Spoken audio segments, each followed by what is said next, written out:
Hello and welcome back to the 40% Better podcast. As always, I'm Bill, your host. We're going to be talking about things software engineering leadership being the key word there. Charley has graciously accepted our invitation, joining us from, you're in Texas, right? I am, Austin. Yeah. Yeah. From beautiful Austin. And welcome to the show. Thank you. Thank you. Great to be here. Thank you. So well, this isn't super scripted, except I have one question that I ask everybody, which is, how did you start on your leadership journey? And bonus points, by the way, if it's a childhood story. Just It is a childhood story. perfect. Bonus Okay. Awesome. I was always the person who was naturally drawn to leadership. I was like, great, things need to be done. No one's standing up. I'll stand up. My mom read me The Lorax when I was a very small child. And I memorized the book. I still have it memorized. It was the first tattoo I ever got. And it was, unless someone like you cares a whole awful lot, nothing's going to get better. It's not. And that stuck with me. I grew up in a very conservative evangelical area of America as a Jew, as a gay Jew. And it was an interesting experience, especially growing up with lots of Holocaust survivors. And it very much stuck with me that we have to create the world we want to live in, and we have a moral and ethical obligation to stand up, do more, and do the right thing. And I think that naturally calls, like that set of beliefs naturally calls one to leadership. That is awesome. I love that. So, what's one of the earliest things you remember doing that was like standing up and Standing up and fighting back. I've or lots of whatever? examples of that, but standing up in a leadership capacity, if we're going to think of it in a more traditional way, I was very excited about student council as like a first grader, and built a whole campaign and won, and was like our Wow. first grade president, and then did that really all through high school. And then in high school, I was the de facto leader. And what I learned about myself from that experience is that I can be a little dictatorial in my style, and that I'm like, well, this is the most efficient way to get things done. Let's get things done. And at times I've learned that like leading through quorum is a lot easier, albeit less effective, because people are bought in. And I think it was helpful to learn that at an incredibly young age, as opposed to, say, much later in my career, where it would have impacted people's lives, as opposed to my friends telling me, hey, maybe cool it.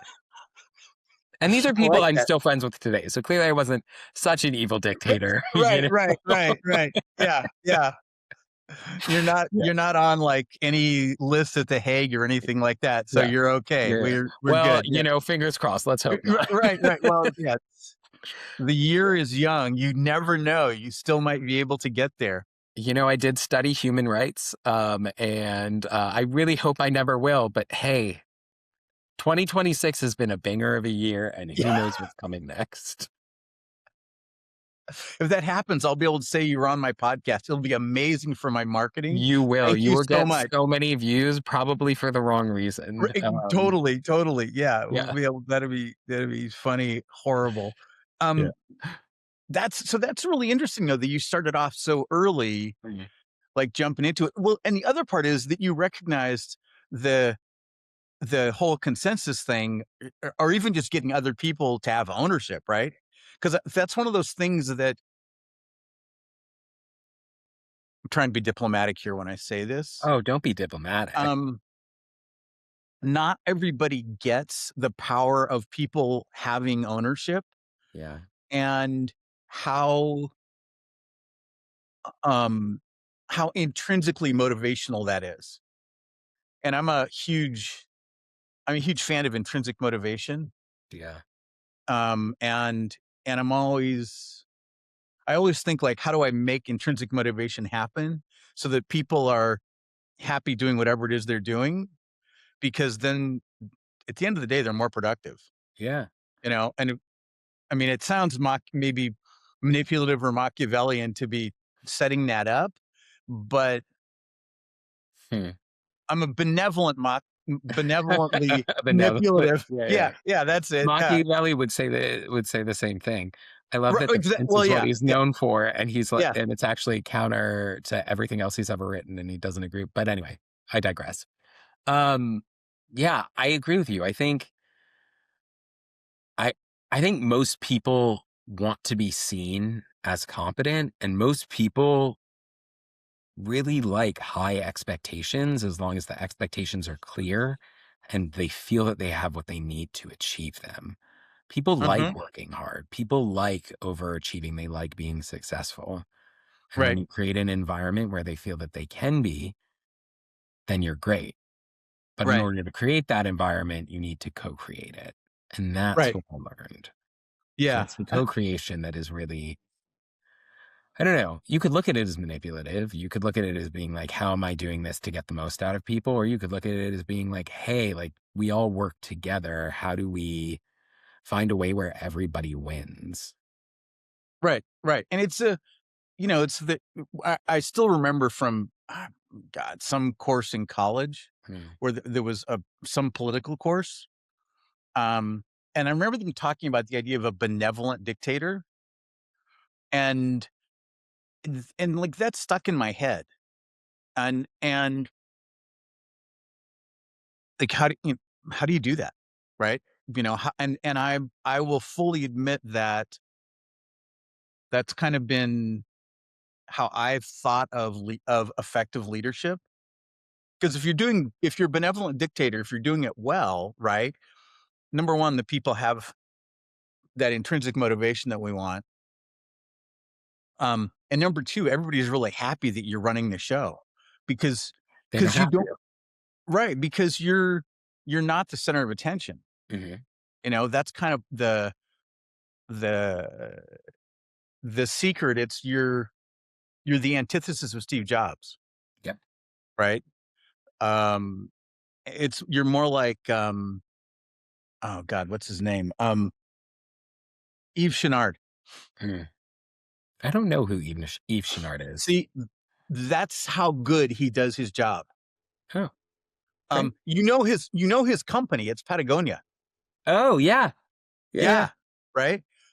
He's his thing is about everybody else in the company being successful, and he's like, I'm backstage. Like nobody knows about me and it's everybody else, right? And have you read his uh I want to say autobiography partway through his career? It's called Let My People Go Surfing. Okay. Um some of the best philosophical perspective on leadership that I think I've ever read. Hmm. Yeah. And he even not just the philosophical but also tactical. Hmm. He's like, this is what we did, and it was very counterintuitive, but we thought it was the right thing to do to take care of our people. And bonus, here was the ROI. I think that's what's hard. I think when we talk about good leadership, I think when we talk about equity, I think when we talk about, and I mean equity in the DEI sense, not in equity in terms of equity in the business, though that too. Mhm, I think when we talk about all of these sort of, for lack of a better term, crunchy, make the world better goodness type things, mhm, what people miss when they're like, "Oh, hey, but also the ROI," is that if you're just doing this to say that you've done it, you don't actually get the return. You don't get the impact.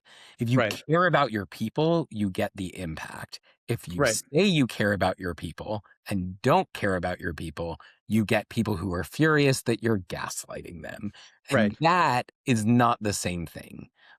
And so often I find there are leaders who say, I care about leadership. Let me quantify this. I care about equity and inclusion. Let me quantify this. And they're missing the entire point. Right. Because if they cared about the individuals and they cared about people's growth, people's motivation, and people's success, then that all Mhm. comes naturally and doesn't need to be quantified. But when your focus is, but wait, let's get business returns on it, you make choices that directly impact the ability to do the work you were trying to do in the first place. Huh. I can give some specific examples of Yeah, that's yeah. I'm sure. Yeah, I'm sure that people do that. Okay, so full disclosure, I've always had super diverse teams. yeah. Um, and at the same time, I never consciously thought about DEI. Like what I thought about was I want the best people and it's super diverse. I mean, like that's part of I don't know about Austin's hiring, but here in Silicon Valley, like the, it is a smorgasbord. I think that's the right word to use. Yeah. It's a banquet of like every kind of everything you could possibly imagine. And Sure. so it's super easy to get uh just crazy diversity in your teams and um people that are super high performing when you set them up for success. And I I think that's the definitely agree with part that bit. I think that's the part that gets short shrift. Um I agree with you setting it, especially about setting folks up for success. I lived in Silicon Valley and then in SF for many years, for nearly a decade. Worked in tech in both spaces. I saw some incredibly diverse teams, and I saw some incredibly homogenous teams. But the other thing I saw was companies starting in probably 2018, maybe 2017, pushing to speak about diversity more and inclusion more, mhm, which is great. That part's great. And then they tried to start measuring this qualitative feeling in a very quantitative way. And in my experience as someone from a marginalized community, and in conversations with other people from my and other marginalized communities, the checking the box of it all erases the mm, humanity of it. yeah, yeah, And so when you're focused on hiring good people who are competent to do things that they can competently do and supporting them, I agree. Everyone's going to flourish and people are going to be safe because you're focused on them as people. right, right, And I think what's sometimes missed in this conversation is that when we shift it to numbers and metrics, we miss the humanity. It's the same right, thing with an employee success survey. Um, the one that gets sent every year. They're like, "Hey, we're not asking any of the questions that really matter. We're not asking you what question you wished we would have asked. We're not asking you about the questions at the right altitude." Those are never phrased saying like, "Who is the leader in your chain who is causing you the most strife and why? Who are the leaders in your chain who you find most problematic to the work that our company is trying to do and why?" In my experience as both a leader and an IC, I've developed the firm belief that you cannot say that you care about your people if you're willing to promote a people leader without asking their direct reports whether or not they should be promoted. right. No, I totally agree with that. Yeah, yeah. I'm I think, going down that road, I think about systems for everything. Mm, Like everything I look at in the world, uh, I see as there's a system behind it, even when I don't necessarily understand it right off the bat, you know? Um, and so I think of leadership the same way. I think of highly effective leadership mm, as being a system, and not and it's learnable. mhm, It's just like math is a system and you can learn it. Um, so is riding a bicycle or coding in Python, right? They're all systems. I the gap that I've seen is that people don't think about and talk about leadership as a system, and they don't like really good systems get super granular. mm, Like math is a super granular. I love math as I'm not a mathematician, but really love math as an example because it's a very consistent um, and incremental system. Yeah. And anywhere on the planet, I can ask somebody what's 7 times 3, right? And everybody says 21 if they're older than 12. I was a math teacher at one point in my life.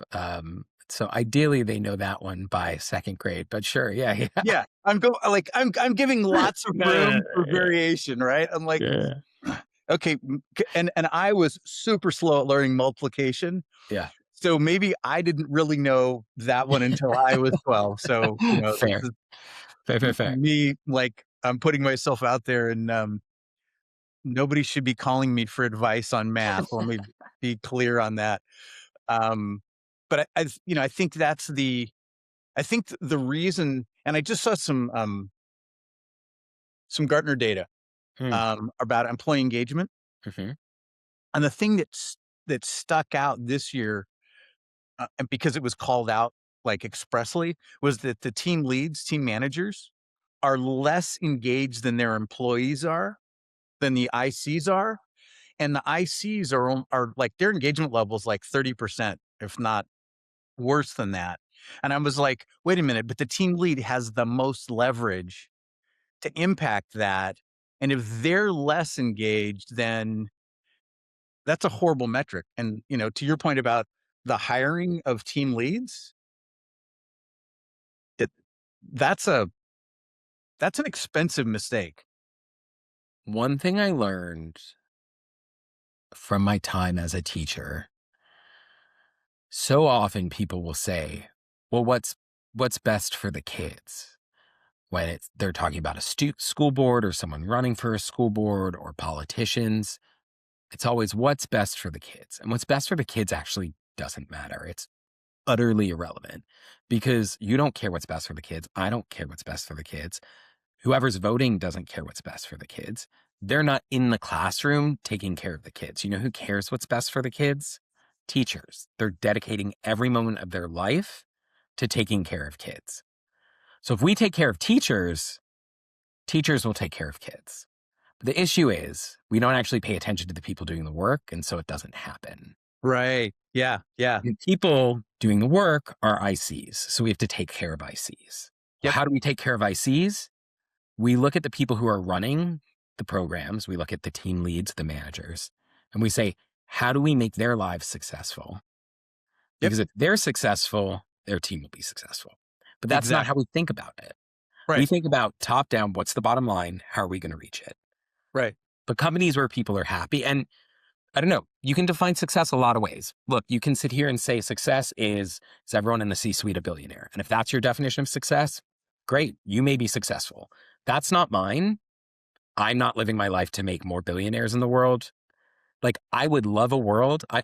I'm not a communist. I don't think everyone should make the same amount of money. I would love a world where everyone has a living wage, where everyone can work their 40 hours a week, have their living wage, be able to eventually afford a place to buy, go on the occasional vacation, afford whatever they need. Obviously, there are going to be exceptions, but I would love a world where everyone can live at a decent fair minimum. We have enough money and enough power and enough technology that, like, I would love to see the world get there. That's not realistic. That's pie in the sky. I get that. But given that that's my worldview and what I hope for, when I think of what a successful company looks like, I think of a company that's very much financially solvent and a mhm, company that prioritizes the folks who are making that company run by saying, right, hey, you deserve to make a living wage. You deserve to not have the Sunday scaries. You deserve to feel safe at work. You shouldn't be worried about sexual harassment. You shouldn't be worried about being laid off. You should know that if you come in, you do your job well, you do your job competently, you will be successful and you will be protected. right, Now, there's no part of me that thinks that that's the world that we live in. Like, I've worked in corporate America for far too many years to think that that's how things work.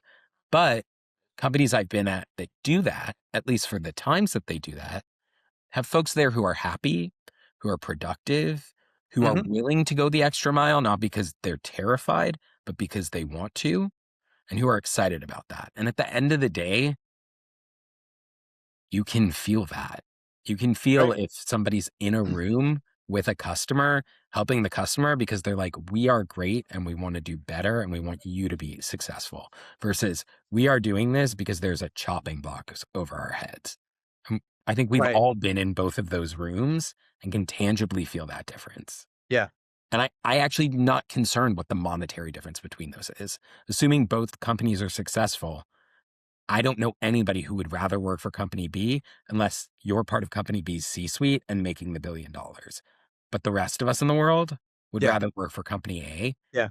And when I purchase software, I purchase something as a consumer, or I'm doing anything in my job, I personally, and I'm not saying I'm in the majority by any means, I personally will always choose company A and I will fight and put my neck on the line for company A. If I'm evaluating two pieces of software and one of them treats their employees like human beings and the other one treats them like cattle, I'm going to pick the company that treats their employees like human beings. And my argument is going to be they're going to help me get something done if something goes wrong. Yeah. Yeah. Yeah. No, I totally agree with that. And I think, I think back to the whole ROI conversation Mhm, part of this, I think the revenue per employee goes up when you have happy people. mhm.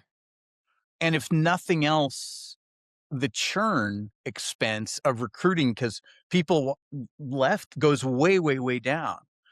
Um, I've been, I've worked at a couple companies that had really amazing non-billionaire C-suites Yeah. where people loved working there Yeah. and nobody left. Like, that's a thing. And completely different. Like one of them was a high-end restaurant when I was in college. Yeah. It was phenomenally good. We had amazing management. I learned so much there that was not what I expected when I walked in. Um, and but nobody quit. Like when I left there because I moved, like they were like, What?" Kind of shocked, because like it was so weird to some. I'm like, I'm moving thousands of miles away. I'm really sorry, folks, but I Yeah. Yeah. can't make the commute to work here, and I've got another job over there.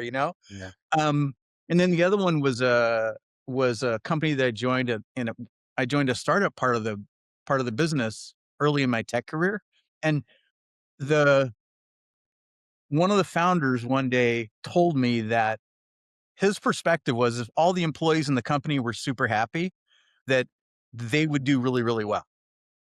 And that was kind of like his mission. And uh we the company did amazingly well. And Yeah. they paid back to the whole like living wage thing.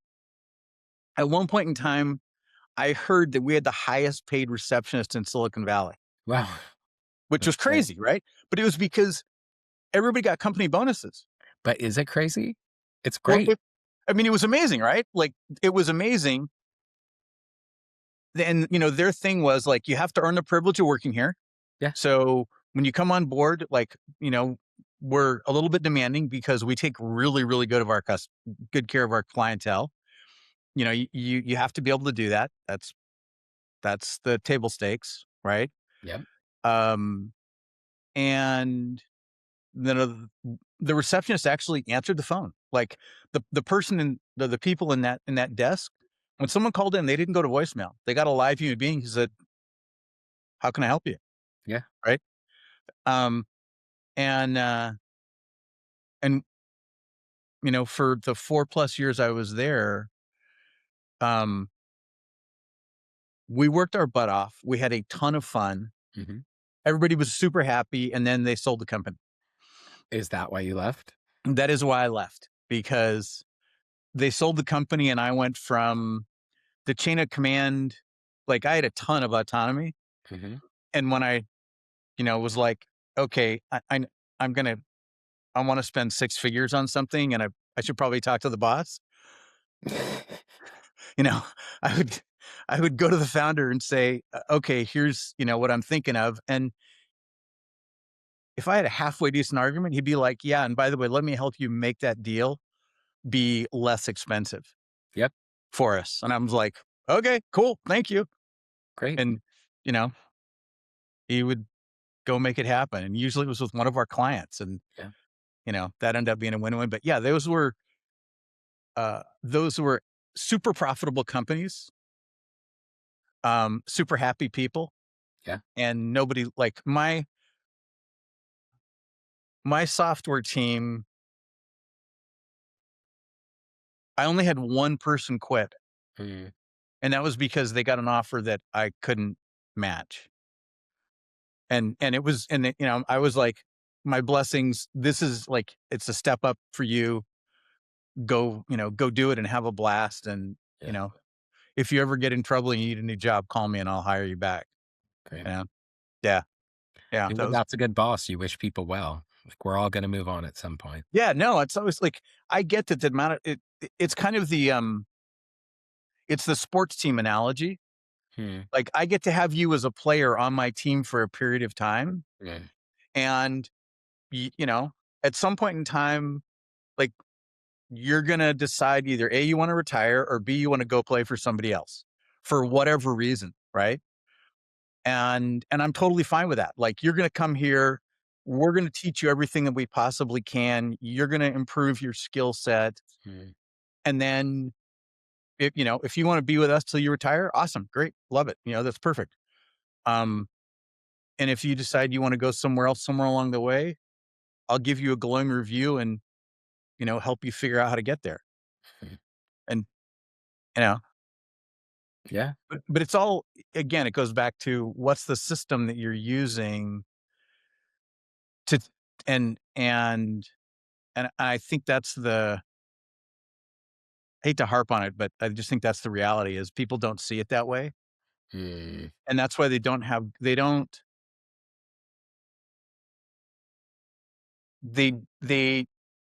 have a behavioral structure Hmm. for how to make leadership be consistent across an organization. And um that's why you get, 5 software teams and one of them is just crazy productive and another one not so much. Um And it's not that the people on the team are bad, it's just that their team lead doesn't know what to do, Yeah.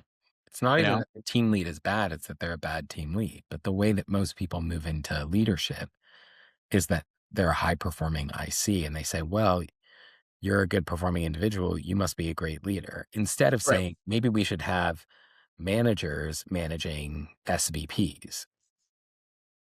Maybe there's a reason why somebody should be making strategic decisions, but they shouldn't be in charge of people and they should Right. have people in charge of them. Yeah. We don't do that. We don't say there's an SVP level of an individual contributor. We don't say there are people who should be operating at this high level who need managers. And sure, maybe an SVP shouldn't be managed by a senior manager. That's not the right leveling, but we say, hey, you must be managed by somebody at a higher level than you. You want to move up in the chain. Your only way to do it is to manage people. There's no possible way that doing individual contributor work, your work could be valued at that of an executive. It's like, okay, well, if you make that decision, this is the consequence. Right. And Yeah. then we promote people because we're like, oh, your manager liked you. Do your peers? Okay, now that your peers liked you and your manager liked you, now that that's working, do your peers now like you as their manager? Okay, great. Now you're a mid-level manager. Do the ICs underneath you like you? Do your managers who roll up to you like you? Do they feel safe to speak to you? Do they feel like they can bring concerns to you? Are you asking them those questions? Right. I worked for leaders who say, I have an open door. Tell me anything. Anything goes wrong. I want to know. I want to know. I want to know. Okay. This thing went wrong. Well, that's not what happened. Okay. Great. Well, if defensiveness is your answer, that's fine. Yeah. But then you're Yeah. actually saying, what I want to be able to do is feel like the hero while being the villain.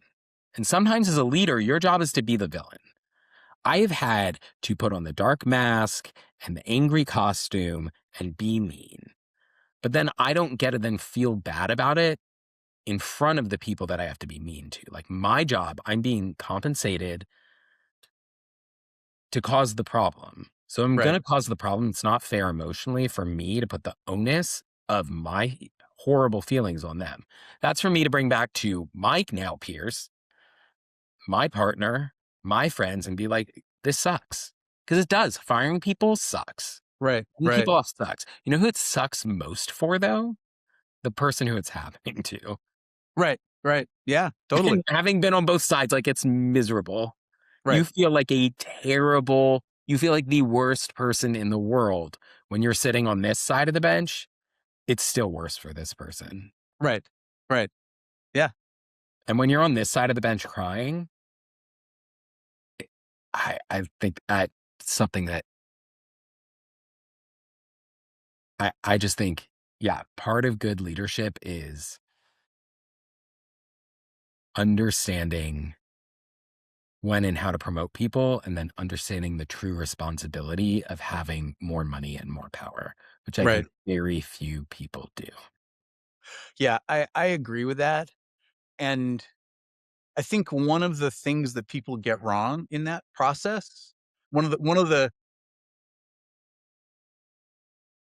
nuances is Hmm, testing people in the role, testing people with before you promote them, hmm, right? Like and first of all, you teach them the skills, you make sure they know the skills hmm, to have that new role, and then you give them projects where um they can prove that they understand the skills and that they can use the skills. And then when they get stuck, they come back to whoever's training them and go, "Hey, you know, I bumped into this friction. I hit this wall. What do I do now?" "Oh, that's okay, great. Yeah. This particular skill will take you through that just fine. hmm, What is it that when we talked about this had you not get it?" hmm. Right? Because it's always Coaching.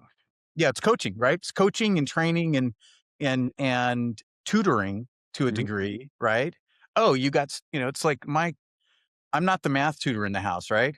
When my kids hit the wall with math in middle school, I knew enough to not try and help them, and I got them a tutor who was magic at that, yeah. right? And then my kids went from struggling to being straight A students in math, right? Which I was like, I couldn't. That's not my forte, you know. Fair, Listen, um, fair. but it's this thing with leadership where you know what you were talking about before, where we promote the IC who's really good technically, and we just we make him a team lead, and we don't we don't train them, and we don't give them the chance to experiment because if you let somebody experiment and then they go, "Oh my god, I hate managing people." Like I do not like they will um correct, right? They'll raise their hand and go, "Look, this sucks in some way, shape, or form. Hmm.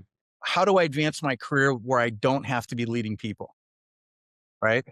Yeah, and I agree with you that some people will self-select out. I've known a lot of terrible managers who would not have self-selected out. They want to climb the ladder. They think that's the only way to do it. They want to climb the ladder. They like managing people. They like the power. They like the control. Or I've met people who think that they're good at it. People who delude themselves into believing that Yeah. their their directness isn't cruel, their crassness is funny, their unreasonable expectations are somehow the fault of incompetence. And these are managers I've had, these are managers I've worked with, these are managers I've managed. Like I've seen the gamut. I Right. just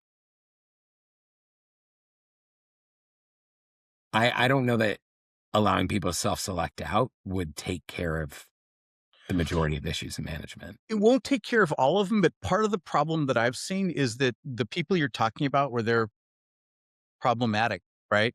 Yeah. They don't have um one of the things I've noticed is that people like that, they have the wrong set of mental models and beliefs Mm. because all they can operate in, like, you operate with a set of mental models and beliefs, right? This is how you start your car. This is how you make your coffee in the morning. This is what 7 times 3 is, right?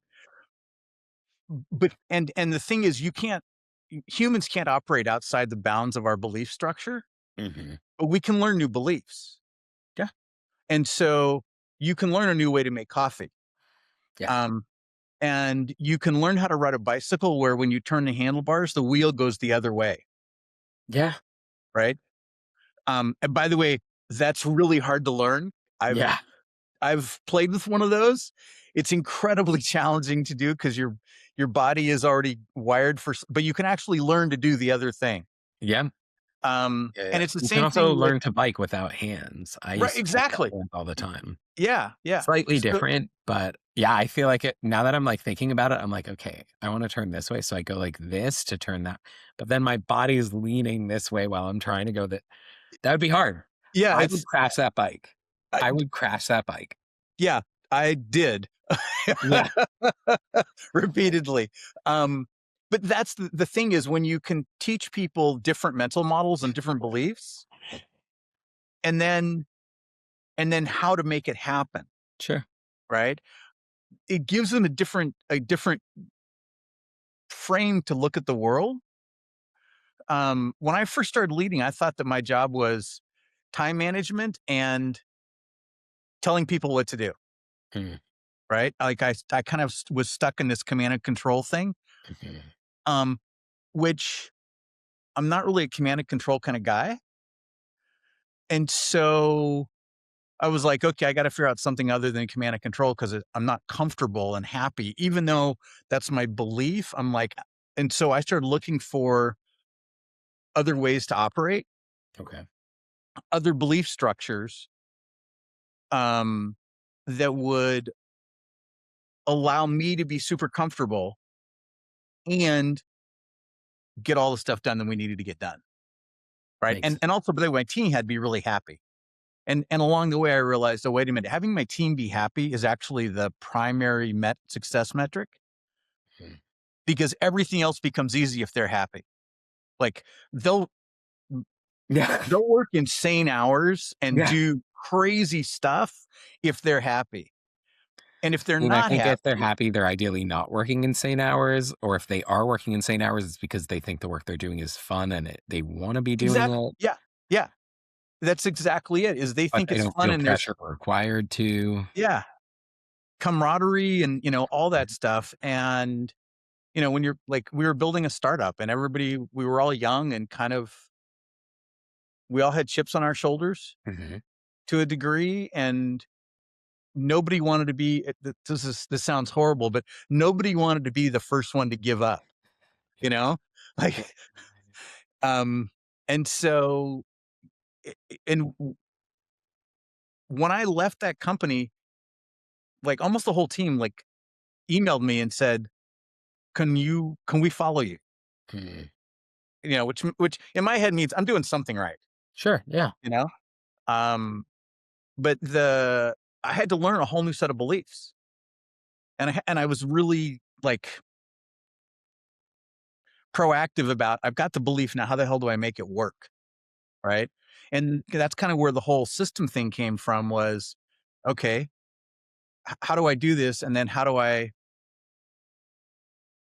make it transferable to other people? Hmm. Right. Because me knowing it, it's like if I know how to swim and I'm comfortable in the water, but my kids are terrified of it and they don't know how to be comfortable in the water, that sucks, Yeah, you know? yeah, Knowledge needs to be transferable. And I think that's what systems are all about is transferable knowledge, yeah, you know? yeah, I see that. Build the Yeah, right systems to be able to transfer knowledge. I right. absolutely see that. Yeah. And it's explainable and the more atomic more granular you can make the structure of the system. Again, math being a really good example. Yeah. One of these days I'll come up with another example, but at the moment, math is the one that sticks in my head the most because everybody understands it. I think we just need to get you like a better math teacher. I think that's the issue. Yeah. Like so many people just had horrible math teachers growing up. I when I went into I know this is a tangent, but when I went into teaching, I was getting a math credential and I was like, great, I'll teach like, you know, calculus or I don't know, algebra 2 or maybe I'll be in middle school and I'll teach middle school, which was a terrifying prospect in and of itself. And then they had me teach first grade math and it was intellectually challenging in a way that I never would have expected because this is 5 and it's also 1 and it's also wait, but their fingernails, are those separate than fingers? Is it 10? Or you can Oh, count the joints. Like, okay, fine. Hands don't work. Hands don't work. Hands don't work. Let's count marbles. Okay, well, these are marbles and those are cubes. So it's 2. You're like, yeah, that's good. That's 2 different things, but there are 5 of these marbles and 5 of those cubes. Let's get to 10. So all that to say, I think we don't, I actually do think this comes back to leadership. In in mathematical education, and things have changed a lot in the last decade, decade and a half, but in mathematical education for a long time, we didn't do a good job of thinking about the concepts and how to make sure that people understood the concepts of math. right, And we right. do the same thing when it comes to leadership. We don't do Yep, a good job of naming what these concepts are, helping people internalize these concepts, and then coaching and supporting them to act these concepts out in the real world. Instead, right. we say, take this online training, come to this 3-hour seminar, check, we did it. Like the one thing that they've done so many studies about these sexual harassment trainings that we all take every year. And sexual harassment is horrible and we need to do something about it. But what they've shown time and again is that those trainings don't prevent sexual harassment. They don't lower the rates of sexual harassment. They don't discourage sexual harassment. They protect the company from lawsuits. Yeah, And so when a company is, and that's the same thing about DEI, when a company is interested in being like, look, we're not racist, we're not sexist, we're not homophobic, like the more you have to raise your hand and say that, the less that is true. If you like, a- and And just like as a queer person, people will come up to me sometimes and be like, "Oh, well, no, no, no, I like gay people, or this person in my life is gay," and I'm like, You wouldn't have had, you don't have to prove to me that you're not a homophobe. It will be very evident. Like it will be, you don't have to prove to me that you're a good manager. If you're a good manager, it will be evident. You don't have to prove to me you're a good person. If you're a good person, it will be self-evident. Like these are things that just come out naturally. Like if you are a thing, people are like, bring your real self to work. I'm like, nobody brings their fake self to work. Like we are just who we are. Like, yeah, sure, yeah. whatever. Some of us are sociopaths and we can blend, but like the other 99% or whatever the percentage of us are, we're just human beings existing in the world, working because we don't have a trust fund large enough that we don't have to. Like that is what nearly everybody in the workforce is doing. And so given that, it's like, if you're a shitty manager, excuse my language, that's how you're going to show up. If you're interested in a good manager, you're going to try. And even though you're not, that effort will be seen. Like people are not stupid for the most part, and work is not invisible. Right. Yeah. Yep. So I don't know. That's my perspective is like, we don't actually teach the concepts, we don't teach the foundations, and then and then when we name them, we don't actually explain them or help people get all the way there because we're not interested in actually spending the time, money, and energy in having people being successful. We're interested in checking the boxes so that we can be on the best places to work and the coolest perks and blah, blah, blah, blah, blah. And it's like, sure, you can check all the surface boxes. But at the end of the day, there's a reason why, like somebody that I started with at a company left within 3 weeks. And that Ouch. company had, I mean, they weren't on my team, I will say that. And I had said many things about their manager before it happened. We don't like to listen, but that's fine. But like you can check all the boxes. It's a really easy thing to do. At the end of the day, we are real people in real places dealing with the real anxiety and pain that is having a boss or having a leader who is deeply unkind. And if that's the case, you either suffer until you can't suffer anymore, you move on, or like I was telling you before this call starts, you die. Right. Right. And that last one really isn't happening. Let's hope that one's Yeah. not Yeah. happening. Yeah. Like, I'm not suggesting that as a viable option. I'm more saying it's really these two because the death thing isn't going to happen for most of Right. us. Well, Yeah. for all of us eventually. But I mean, like at work, in life, while we're, you know. Yeah. Yeah. So if you got a bad boss, what do you do about it? Oh, that's a great question. I think there are a lot of things you do about it. My first suggestion is ask yourself, do you have a bad boss? And my second question is, if your answer is yes, what does that mean? Because a bad boss to me is not a bad boss to you, is not a bad boss to somebody else. Right. Right. Is it that your boss is a bad boss because they check the boxes that make a boss bad for you? Or is it that your boss struggles in specific areas? And then Right. the next thing that I would try is, how does your boss take feedback? Does your boss, or maybe it's not your boss, maybe it's your leader, do they accept feedback? And I wouldn't say deliver feedback on the most contentious, most serious thing. You got to try it on something light and easy. Hey, I really like it when you do X, but actually next time we're talking about Y, can we actually phrase it different? Oh, I spoke with my manager and I said, "Hey, manager, I know we're going to have a conversation um about comp coming up. We're at that time of year. Given the history of comp at this company that I was at, this may be a disappointing conversation. That's totally fine. I'm going to show up as my best self. If you can let me know ahead of time that I'm going to be disappointed, just like a quick Slack, you're not going to be happy. And then give me 24 hours. We'll have the conversation and I'll show up at the conversation as like mature, competent adult that you know that I am. But if you tell me in room that even though I got a 5 on my evaluation, that I've been working 60 hours a week for the last year, and that I was not getting the promotion that I was promised I was going to get, and now I'm getting a 1% raise, I'm going to handle that a lot less well. I think part of it is like, can you give them that feedback and can they take it? And if the answer is yes, you can give them that feedback. They're going to take it. Great. Start peppering in that feedback. Start celebrating what's going well. Oh my God, thank you so much for communicating in this way. This was so good for me. Hey, 2 weeks ago when you communicated that in that way, and I was like, that was so amazing. It resonates so well with me. Can we try doing that more often? Because today you brought this up in public and it made me feel uncomfortable. Or today I once had a boss literally sit behind me while I was doing work. And I turned around and I said, excuse me? Is there something I can help you with? She's like, I want to see what you're working on. And I said, if you wanted to see what I was working on, if I wanted you to see what I was working on, I would have told you it's available in the public folder, but it's not. She's like, well, I need to see what you're doing. And I was like, well, we can do two things. You can sit over my shoulder and I'll feel uncomfortable typing and therefore I'll stop, or you can let me do it on my own. But also, I'm the person who's willing to say, like, and most people aren't, and there's nothing wrong with this, but I'm willing to say, I respect me, my beliefs, and my ethics more than I want a job. And part of that is like, I have a partner. Part of that is we live below our means. Part of that is a lot of other things that put me in a financial space where I can say that.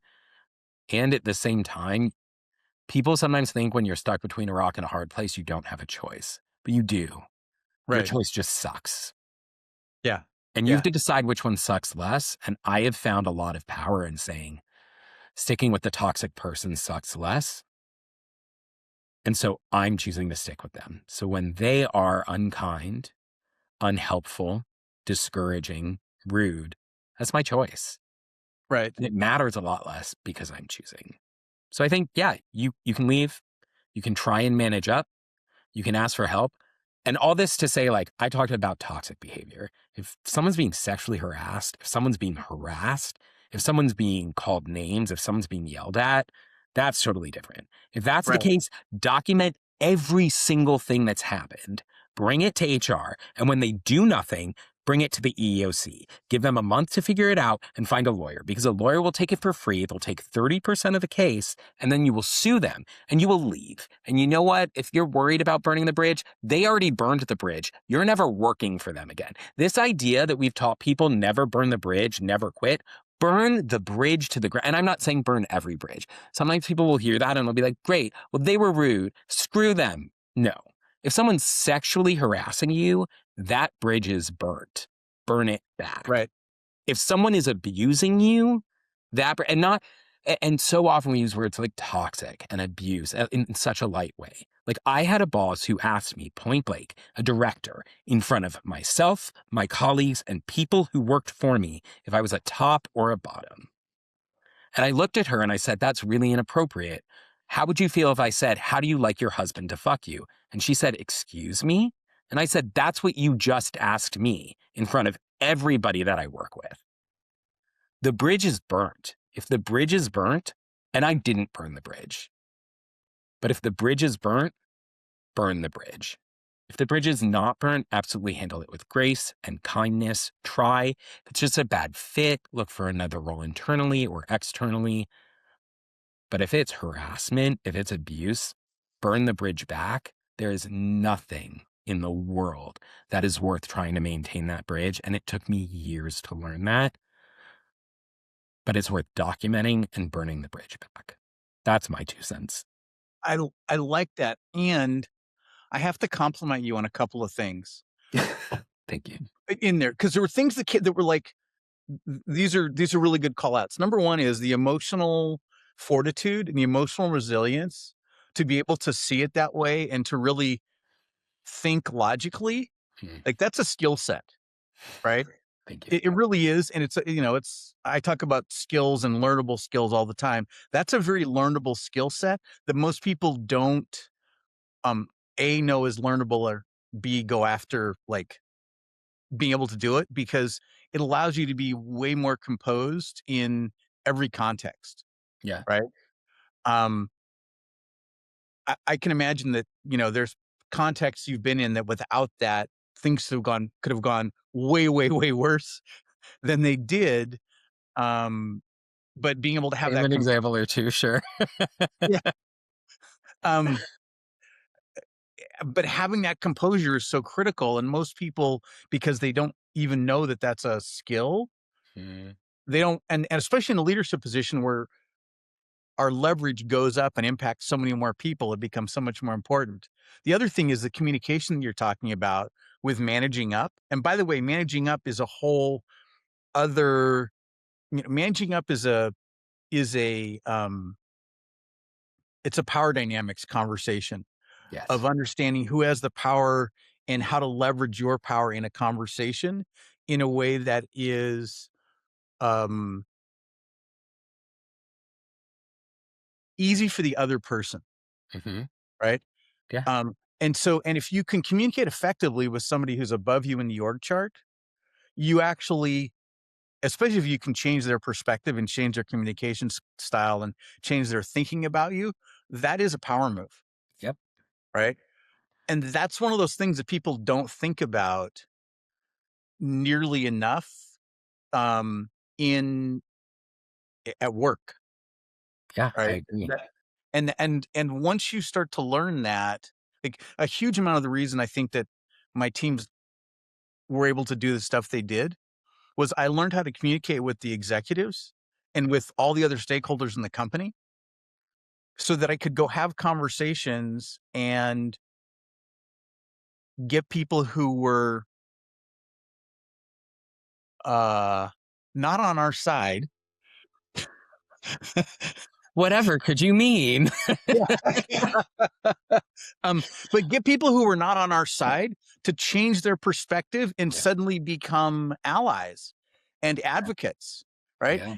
And that's something that I saw other team leads, other managers, they didn't do that. And so they kept having these super high friction engagements with other people in the company. And I was like, why are you guys over there fighting? You don't need, like, you know, if you learn how to do this, it makes your life way, way, way easier.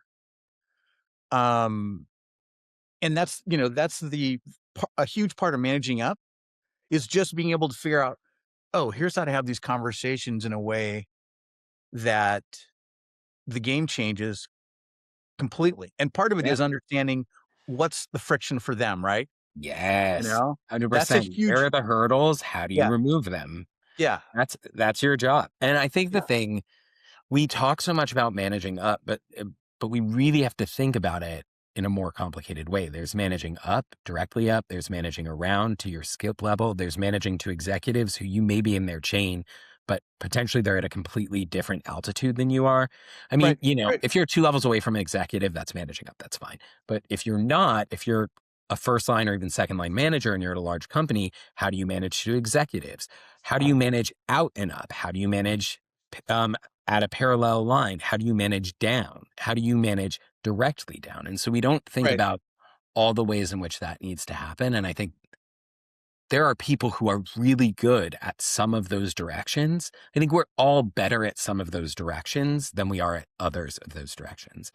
And I think in terms of what you're talking about, learning, seeing a skill, naming it as a skill and learning, the best way to do that is find a friend, find a family member, find a colleague who's really good at managing in the way that you're not good right. and ask them.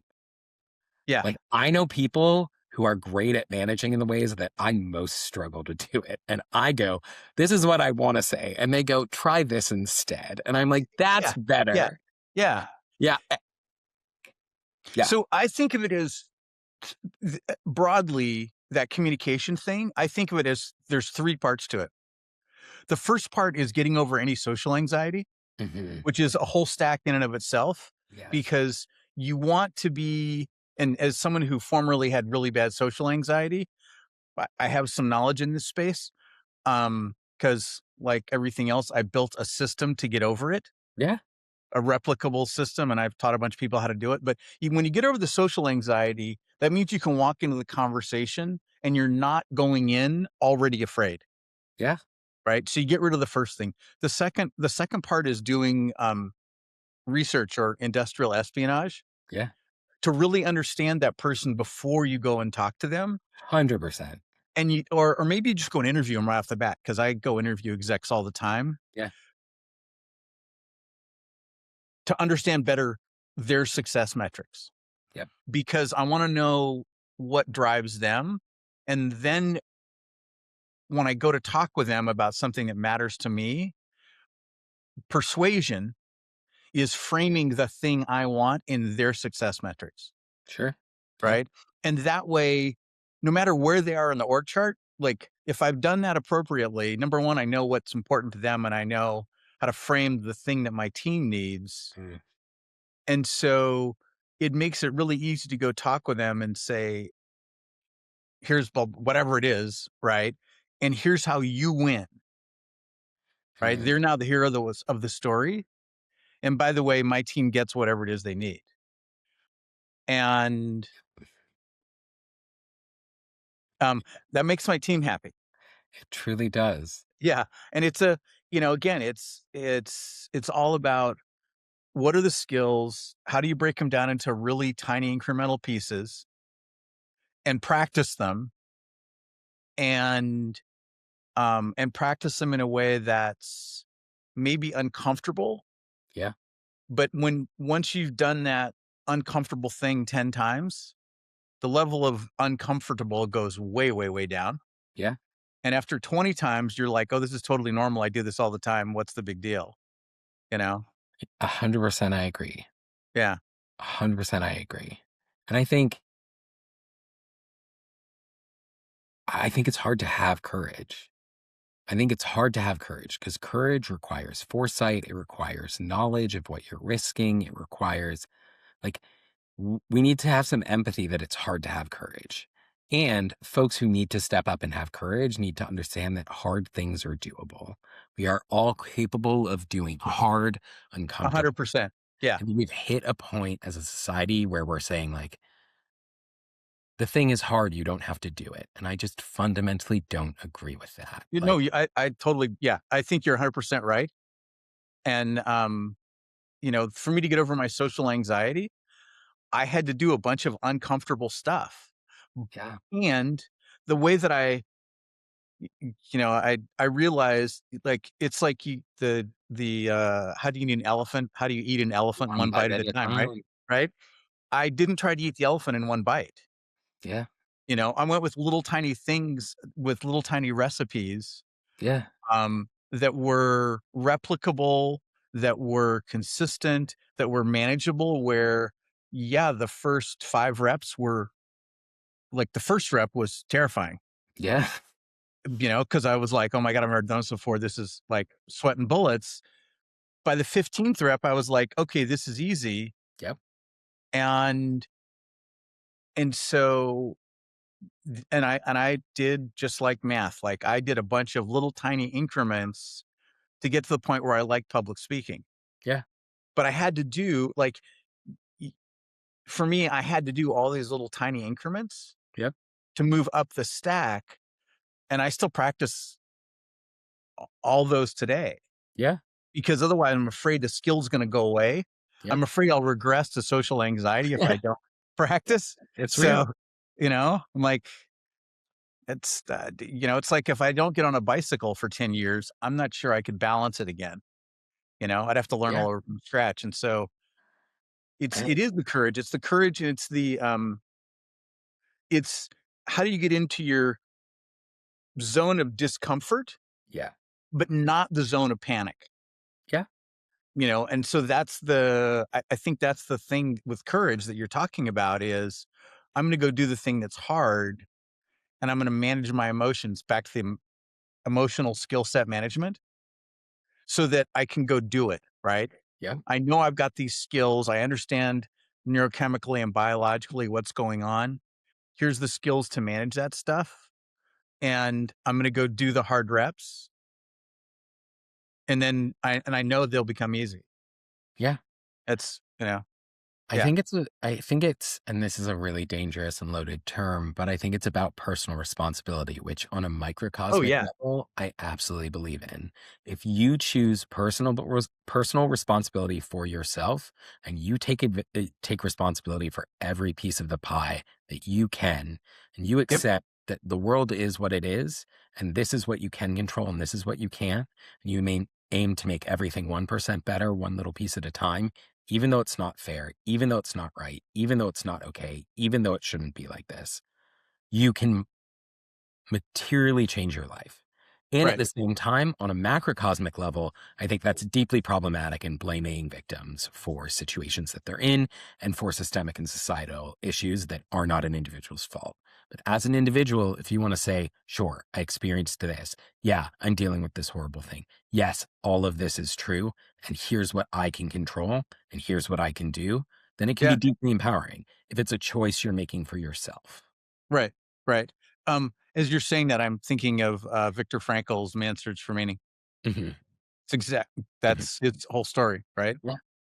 This shit sucks, and you know, I'm gonna keep moving forward. I've got a thing that I've got to go do, and But it's also understandable that everybody else, that the millions of people who didn't survive, that everybody else who, like, it's yeah, right? Like, both can be true. He was like, exactly, yeah, "I lost my family. I lost everything. This was not okay. My choice was to, and I made it through. My choice is right, to give up or survive. And if I'm going to survive, my choice is to hang on by a thread or try and thrive." And for exactly, himself and only himself, he picked thriving. And I think right, you want to pick thriving, I cheer you on. And if you don't have it in you to pick thriving, I think that's not your fault. And I don't think as a society we should blame you.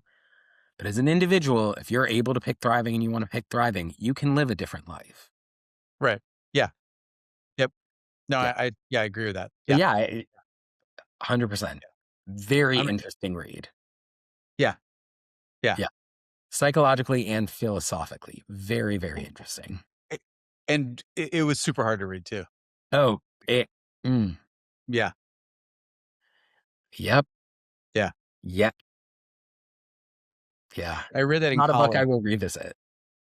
Yeah, yeah, it was tough. Yeah, I'm looking at the time, and you've given me more than an hour, and I really appreciate it. This has been awesome. Um, Any last words you want to throw out to the audience? Oh gosh, last words. Yeah. Well, just for the moment, last words, Just for not the like moment, last words. just for the Not moment, last last words. words. Like, yeah, yeah, yeah, I would say this: ask for feedback, but ask for feedback that's actionable. If I could improve one thing, what would it be? That's something someone can tell you and something that you can do. Not what am I doing well? Not what could right, I be right, doing better? What is one thing that I can change? If you're a leader and you want to know if you're a good leader, ask a question like, think about the best leaders you've ever had. What did they do that was great? What's yeah. one thing I could do better to get closer to the way that they led? If you've never had a good leader and you've never had a good example, what were the things that people did that were awful? Am I doing any of those? Which one gives me most anxiety that I might be doing one of those? Can I ask my people, do you see this trait in me? When does this trait come up? What would you like to see me do instead? Get Yeah. tactical, get pointed, and ask for a single piece of feedback that can change an action. Because at the end of the day, that's all you have to do. Change your actions and you will change your life and the lives of those around you. That's I my love it. Thank you.